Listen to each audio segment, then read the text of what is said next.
우리가 교회라는 말을 많이 사용하고 많이 듣는데 이 교회라는 말의 정확한 그 의미가 무엇이며 성경에서 교회에 대해서 뭐라고 이야기하는가 이것을 같이 한번 살펴보도록 하겠습니다.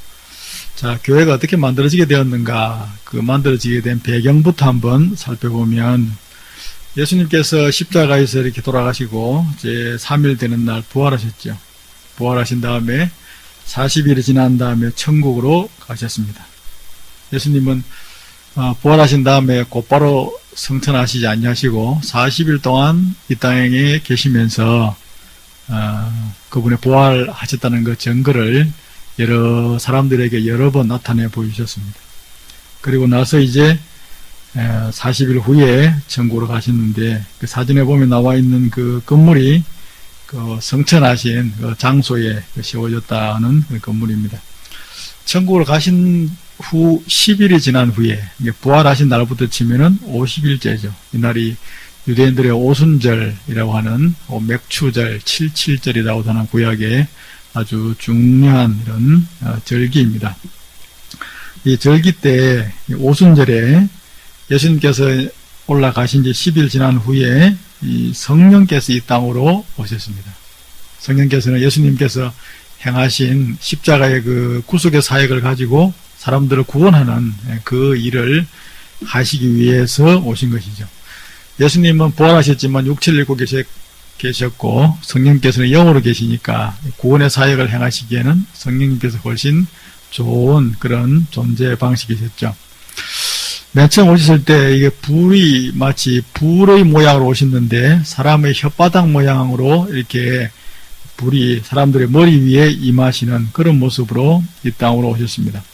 성령께서 맨 처음 오실 때 여러 가지 모습이 있지만은 특별히 이렇게 사람의 혓바닥 모양의 불의 형상을 가지고 오신 것은 혀는 말을 하는 기관이니까 신체에서 말을 통하여 사람들에게 복음을 전하게 하시는 그 일이 성령께서 이 땅에 오신 가장 중요한 일이다 하는 걸 상징적으로 보여주는 것이기도 했습니다. 그래서 맨 처음 이 성령께서 오셨을 때는 사람들이 각 나라의 다른 한 번도 배워보지 아니한 다른 나라 말을 하는 놀라운 현상이 같이 일어났습니다. 말이죠, 말. 말을 통하여 외지에서 선교수를 내온 사람들한테 예수님의 이 복음을 전할 수 있도록 그 나라 말을 할 수 있는 특별한 능력을 주었습니다. 방언이라고 하는 우리가 이 말을 많이 듣는데 이 방언이 바로 이것이 맨 처음 내려온 방언입니다. 외국어, 한 번도 배워보지 않는 외국어를 내가 구사할 수 있는 그 능력을 말하죠. 지금 방언은 이제 기도할 때 잘 알아듣지 못하는 그런 이상한 말이 되었습니다만은 성경에서 말씀하는 이 맨 처음 내려온 방언은 이런 모습을 지니고 있었습니다. 성령께서 이 땅에 오셔서 제일 중요한 일은 말을 통하여 전도하게 하시는 일이었는데 사람들, 먼저 믿은 사람들의 입을 통해서 전도를 해나가셨죠. 그래서 사람들이 이제 하나 둘씩 이렇게 구원받게 되어지고 구원받은 사람들을 그 상태 그대로 내버려 두면 이렇게 너무 쉽게 또 믿음이 사그라지니까 모임을 조직하셨습니다. 그 조직하신 모임을 일러서 교회라 이렇게 부릅니다. 세상 가운데서 불러낸 사람들이란 그런 뜻이 있습니다. 교회라고 하는 말이. 그래서 이 사람들을 다 한데 모아서 하나의 모임을 만드시고 그 모임을 교회라 이렇게 불렀습니다. 그래서 계속해서 이제 구원받은 사람들을 교회 속으로 불러 모으시기 시작했죠. 교회 사람들이 점점 이렇게 차가면서 또 다른 교회가 세워지고 또 다른 교회가 세워지고 하면서 그렇게 이제 교회 생활이 시작된 것이죠. 그래서 이 교회 생활은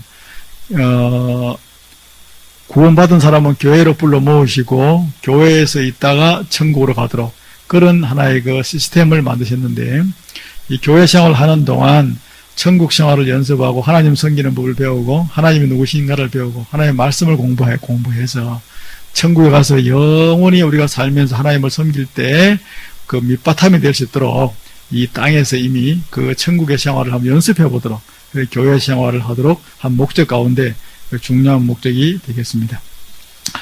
이런 이 교회 안으로 사람들이 이렇게 모여드는 그 시기 동안에는 이 땅을 하나님께서 심판하시려고 하는 이 죄악에 관한 이 심판은 미루어집니다. 노아 때 홍수로 한번 심판하신 이후에 아직까지 그런 식으로 대심판이 행해진 적은 없는데 앞으로 하나님께서 마지막 때의 한 시기를 정해서 대심판을 행하십니다. 이것이 바로 요한계시록에 나오는 대심판이죠.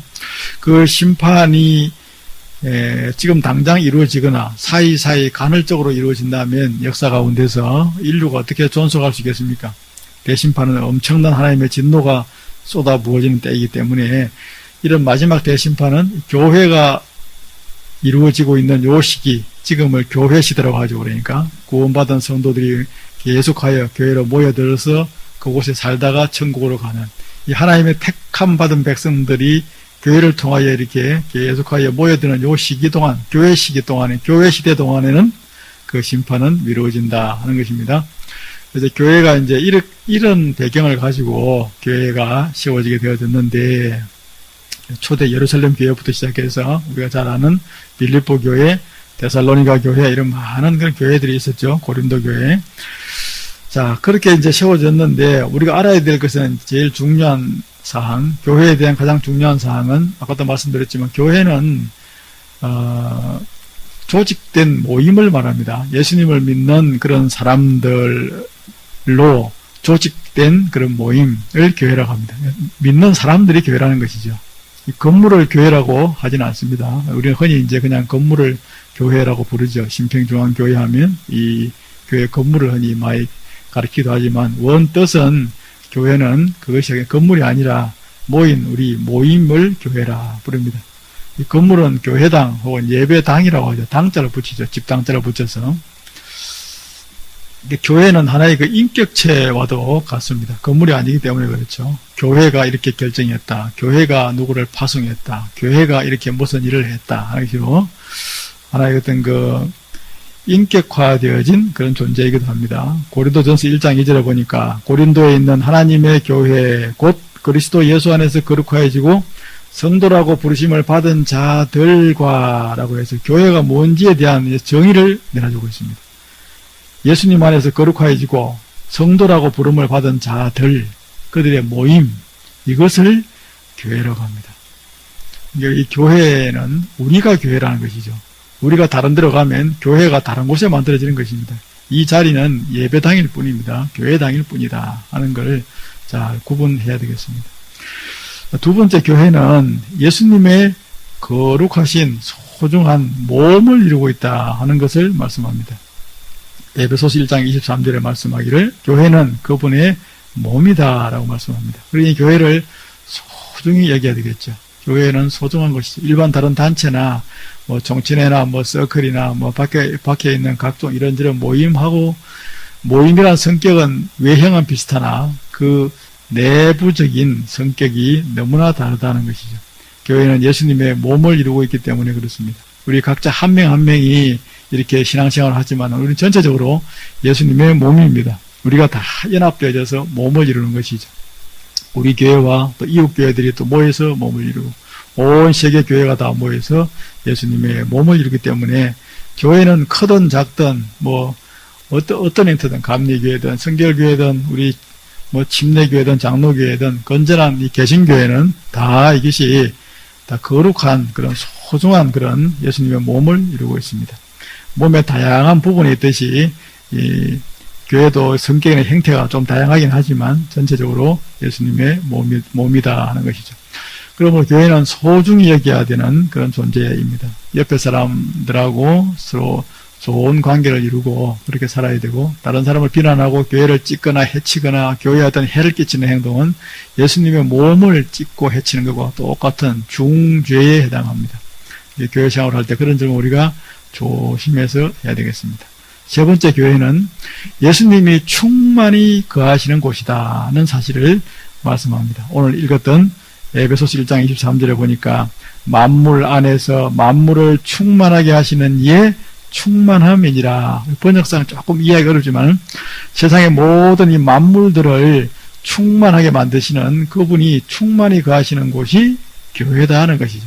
예배당이 아니고 예배당 안에 모이는 우리 모임, 교회가 예수님께서 충만하게 거하시는 그런 곳이다 하는 것이죠. 그러므로 우리가 예배 드릴 때마다 자세를 바르게 하고 복장을 바르게 하고 마음가짐을 바르게 해서 예배를 드려야 될 이유가 바로 우리의 예배를 드리는 이 장소 안에, 우리 모임 안에 예수님께서 충만히 거하시기 때문이다 하는 것이죠.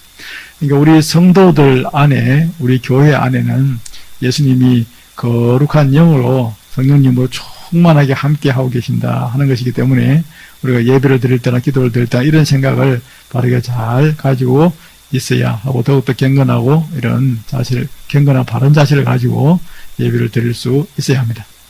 네 번째, 교회의 머리 되시는 분은 예수님이시다 하는 것 성경을 말씀합니다.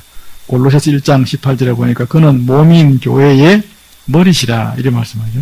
그러니까 교회의 최고 의사결정권자는 예수님입니다. 그러니까 우리가 어떤 일 결정할 때 교회에서 우리의 생각이나 경험을 우리 기본 바탕으로 하지만은 궁극적으로는 예수님의 뜻이 어디에 있는가, 성경이 뭘 말씀하는가, 예수님이라면 이걸 어떻게 결정하셨을까, 이런 관점으로 교회는 일들을 결정해 나가야 됩니다.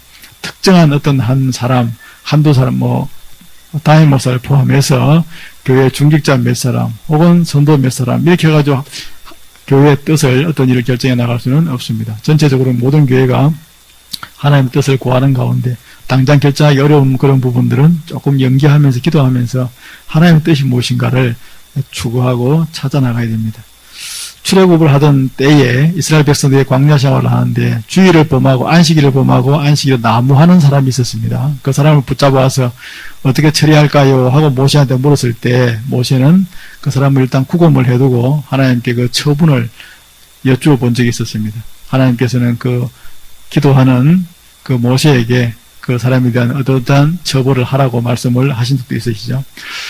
당장 우리가 뭘 결정을 할 수 없는 그런 부분들은 그런 자세를 가지고 하던 예수님의 뜻이 뭘까? 하나님께서 뭘 원하실까 하는 것을 가지고 재직하던 공동회든 크고 작은 일에 있어서 그렇게 우리가 하나님의 뜻을 구하면서 이 교회의 모든 대소사를 결정해야 된다 하는 것이죠. 이것을 우리가 잘 모르면 교회 중직자가 되거나 혹은 담임 목사가 입장에 있을 때 교회를 좌지우지하려고 하는 그런 실수를 범하게 되어지는데 그것은 큰 잘못에 해당합니다. 머리 대신 예수님을 무시한 거나 마찬가지이기 때문에 그렇죠. 자, 교회에 대한 다섯 번째 알아야 될 중요한 사실은 교회는 예수님의 아내, 예수님의 신부된다라는 것을 말씀합니다. 계시록 19장 7절에 보면은 어린 양의 혼인 기약이 이르렀고 그의 아내가 자신을 준비하였다라는 말씀이 나와서 교회가 예수님의 아내, 신부라는 것을 말합니다. 신부는 남편만을 사랑하고 남편만을 항상 생각해야 되고 항상 남편 앞에서 정결해야 되죠. 우리 교회는 그러므로 교리적으로 또 우리 생활적인 면에서 예배 면에서 모든 면에서 깨끗해야 됩니다. 건물도 깨끗해야 되고 우리의 내적인 예배 드리는 이런 자세나 우리 예배 공동체, 말씀 공동체로서 우리가 정결하고 깨끗하고 흠이 없고 오염되지 않아야 한다 하는 것을 말씀합니다. 그래야 예수님의 신부된 그런 자격이 있다라고 볼 수 있습니다. 이 다섯 가지 사실이 바로 우리가 교회에 대해 알아야 될 가장 중요한 그런 기본적인 성경의 가르침입니다. 교회는 예수님의 성천하심으로 성령님께서 오심으로 교회가 이루어졌고 그 교회는 건물이 아니라 건물 안에 모이는 믿는 사람들의 모임이 교회인데 그 교회는 예수님의 거룩하신 몸을 이루고 있고 교회 안에는 그 예수님이 충만히 계시고 교회가 바로 예수님의 지도자 되시고 교회가 바로 예수님의 신부된다 하는 사실, 이 다섯 가지 사실을 잘 알고 그 교회가 해야 될 일도 다섯 가지가 있는데 그게 뭐냐? 예배 하나 드리는 일이 가장 중요한 교회가 해야 될 일입니다. 그러므로 우리가 주일날 예배 드리는 바로 이것은 그 무엇과도 바꿀 수 없는 가장 중요하고 교회 구성원으로서 해야 될 어뜸이 되어지는 소중한 일입니다. 예배를 통해서 공식적으로 교회가 하나님 앞에 나가서 하나님을 경배하고 하나님께 은혜를 받는 일이 되기도 합니다. 그 다음에 두 번째 일은 교육입니다. 교육. 예배와 교육은 서로 비슷해 보인 적이 있지만 또 많이 다릅니다. 예배라고 하는 그 예식을 떠나서 교육은 알아야 될 사항들을 집중적으로 아주 그리고 다양하게 깊이 있게 우리가 공부를 하는 것을 말합니다. 그걸 통해서 예배를 더 잘 드릴 수 있죠. 성경을 예배를 통해서 설교 때 듣는 그것만 한다면은 거의 평생을 가도 성경 한 번 내지 두 번밖에 못 들을 것입니다. 그러나 교육을 통하여 성경을 공부하면은 짧은 시간 안에 우리 같은 경우는 1년 안에 성경의 그 개관으로서 한번 일독을 할 수 있고, 지리로서 일독을 할 수 있고, 문화로 일독을 할 수 있고, 교리를 통해서도 또 공부를 깊이 있게 할 수 있습니다. 단 1년 만에 여러 번을 통독하는 것과 마찬가지의 효과를 거둘 수가 있죠. 거기다가 이제 사이사이 성경 통독도 권별로 해나갈 것이기 때문에 짧은 시간 안에 집중적으로 하는 이 30분 성경 공부가 굉장히 중요한 그런 의미를 지니고 있습니다. 그 예배와 교육, 이것이 바로 교회가 해야 될 5가지 일 가운데 2가지라면, 그다음 3번째로는 교회는 전도하는 일을 합니다. 당연한 일이겠죠. 복음을 전해야 되겠죠. 예수님의 명령이니까. 그 다음에 교회는 봉사합니다. 교회 안에서 우리가 해야 될 각종 봉사들이 많죠. 주일학교 아이들 가르치는 일, 또 주방 봉사, 차량 안내, 이런 많은 봉사들이 있습니다. 이런 봉사의 일들, 그 다음에 대사회적으로도 우리가 해야 될 봉사들이 있겠죠. 가난한 이들을 도와주고 하는 이런 일들, 그런 일들을 교회가 해야 되고, 그리고 교회는 교제도 해야 됩니다. 이 교회는 예수님의 몸을 이루는 하나의 모임, 조직체이기 때문에 교제가 없으면은 서로 의미가 없죠. 그래서 우리가 주일날 점심 식사를 갖다 이렇게 잘 준비해서 이렇게 하는 것, 야유회를 한 번씩 나가고 또 밖에 나가서 회식을 하고 하는 것들이 돈 낭비가 아니라 교회가 해야 될 중요한 5가지 일 가운데 하나이기 때문에 그래야 합니다. 이 교제를 통해서 교회는 더 단단한 예수님의 몸을 이룰 수 있습니다. 그러면 우리는 예배 드리는 일, 교육하는 일, 전도, 봉사, 교제하는 이 5가지를 교회의 5대 사명으로 알고 이것을 열심히 또 잘 감당할 수 있어야 되겠습니다. 교회에 관한 성경의 이런 다양한 가르침들 잘 정리해 놓으시기 바랍니다.